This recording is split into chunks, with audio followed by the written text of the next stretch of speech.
Assalamualaikum warahmatullahi wabarakatuh. Ketemu lagi dengan saya Bu Ani. Kali ini kita akan membahas tentang prinsip dasar dalam analisis grafimetri.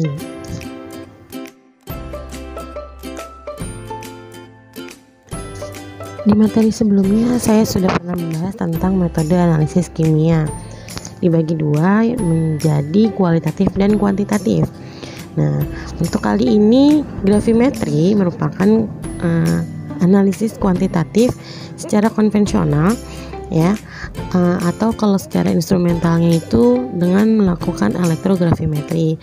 Tapi kali ini kita hanya akan membahas secara teori maupun praktikum tentang grafimetri saja. Apa itu grafimetri? Grafimetri terdiri dari dua kata, yaitu grafi dan metri. Grafi sendiri berasal dari kata gravity yang artinya berat, sementara metri artinya adalah pengukuran. Jadi, grafimetri bisa diartikan sebagai proses analisa kuantitatif berdasarkan pengukuran berat dari suatu analit. Analit itu apa? Analit adalah zat yang akan dianalisa, sementara zat yang mengandung analit disebut dengan sampel. Contohnya, jika kita ingin menetapkan Ca atau kalsium dalam kapur, maka Ca atau kalsium di sini bertindak sebagai analit, sementara kapur bertindak sebagai sampel.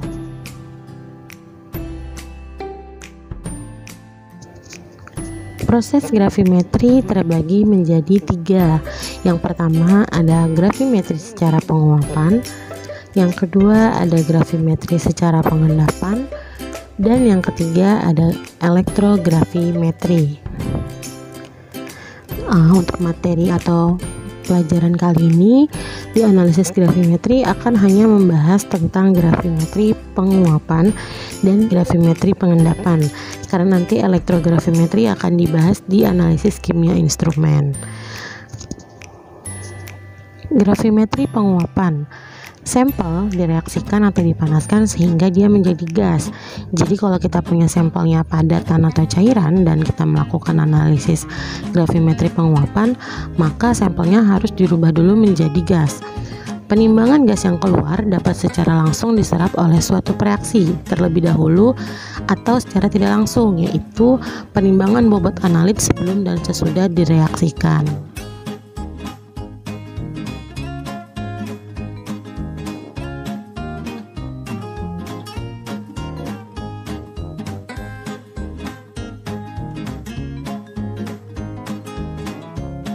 Metode ini digunakan menetapkan komponen-komponen dari suatu senyawa yang relatif mudah menguap dengan cara melakukan pemanasan atau penambahan suatu reaksi tertentu sehingga komponen yang tidak diinginkan mudah menguap. Biasanya metode ini digunakan untuk menentukan kadar hidrat air dalam suatu senyawa atau kadar air dalam suatu sampel basah, di mana berat sampel sebelum dipanaskan merupakan berat senyawa analit dan berat air kristal yang menguap. Penguapan terjadi di suhu 105 sampai dengan 130 derajat Celcius. Grafimetri pengendapan, sampel dilarutkan dengan pelarut yang sesuai dan direaksikan dengan reaksi tertentu sehingga dia terjadi pengendapan. Nah, nanti endapannya ditimbang dan dihitung kadarnya. Biasanya cara ini paling sering digunakan dalam grafimetri. Endapan yang terbentuk harus berukuran lebih besar daripada alat penyaringnya.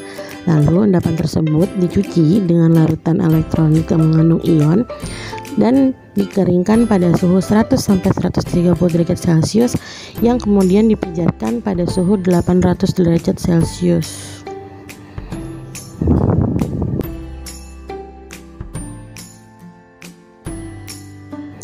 Elektrografimetri. Nah, ini termasuk grafimetri secara instrumental, di mana menggunakan elektroda dengan menerapkan prinsip elektrolisis. Biasanya dipakai untuk menentukan kadar logam Cu dan Zn. Bisa dilihat seperti di gambar analisis elektrografimetri.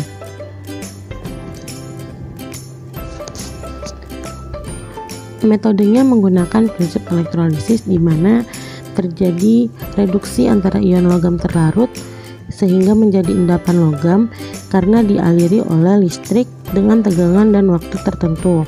Lalu endapan yang terbentuk di elektroda kemudian ditimbang dan ditetapkan kadar logamnya. Apa aja sih hal yang perlu diperhatikan pada gravimetri? Yang pertama, endapan harus terendap sempurna.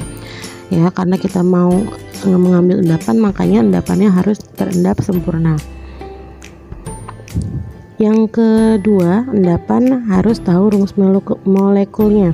Kenapa kita harus tahu rumus molekulnya? Supaya kita mudah menghitung faktor kimia yang bisa mempengaruhi hasil kadar tersebut. Kalau kita nggak tahu rumus molekulnya, maka kita akan kesulitan menghitung kadarnya. Lalu yang ketiga, endapan harus murni dan mudah ditimbang. Ya, harus murni artinya endapannya balik lagi yang pertama, sempurna, dan mudah ditimbang artinya tidak berubah ketika pada saat penimbangan. Lalu sumber-sumber kesalahan pada analisis gravimetri, yang pertama, metode tidak sesuai atau kadarnya terlalu rendah. Biasanya nggak bisa pakai analisis gravimetri, karena analisis gravimetri biasanya kadarnya besar-besar. Yang kedua, penyiapan sampel tidak tepat. Bisa jadi sampelnya tercemar, terkontaminasi, atau sampelnya itu berubah ketika disimpan di laboratorium. Yang ketiga, ada penimbangan. Ya, penimbangan bisa juga menjadi sumber kesalahan, baik penimbangan sampel maupun wadahnya. Kurang sempurna melarutkan analit. Kalau kurang sempurna, maka ada analit yang tidak terlarutkan sehingga tidak terendap. Bahan pengganggu tidak tersingkir seluruhnya. Jadi masih ada pengotor atau zat selain analit yang ikut reaksi dalam proses pelarutan dan lain-lain. Yang keenam, pengendapan belum sempurna. Nah, jadi dia belum, tadi kan syaratnya adalah endapannya harus sempurna. Nah, ini kesalahannya, endapannya belum sempurna. Kenapa? Itu banyak faktor. Nanti akan dibahas di tahapan analisis gravimetri yang pengendapan. Lalu belum tercapainya bentuk penimbangan yang tepat. Nah, bentuk penimbangan yang tepat di sini kita mau dia itu dalam bentuk abu. Nah, kalau belum bentuk abu, kita nggak boleh nimbang sembarangan. Yang 8, perhitungan tidak tepat.